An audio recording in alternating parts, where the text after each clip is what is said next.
धनिया पत्र खाइबाकू पसंद करती?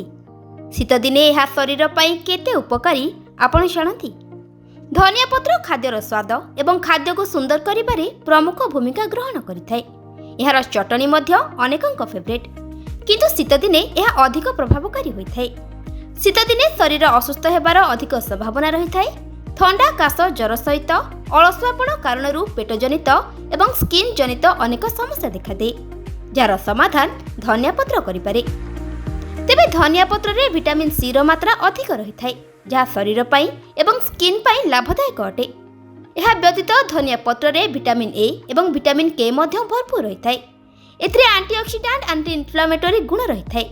याको ग्रहण करिबा द्वारा ब्लड प्रेशर एवं ब्लड सुगर नियंत्रण रे रहे। इम्यूनिटी सिस्टम मध्य उन्नत होइथाय। धनिया पत्र पाचन क्रिया को मध्य उन्नत करिबारे एवं पेट समस्या को दूर करिबारे सहायता करिथाय। जदि आपण पेट फुलिबा, गैस किबा एसिडिटी रे पीड़ित, तेबे नियमित धनिया व्यवहार बहुत लाभदायक प्रमाणित हुए।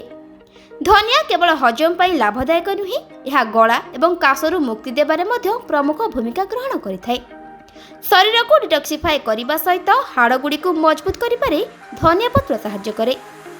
तेबे धनिया पत्र बदल रे आपण धनिया पाउडर मध्य सेवन करिपारिबे। धनिया पाउडर को पानी रे मिसाई पीबा द्वारा मुंडबिंधा एवं गरम जनित असुविधारू मुक्ति मिलिथाय। धनियार व्यवहार द्वारा आंठुगंडी एवं ऋतुस्राव जंत्रणारू मुक्ति मिलिथाय।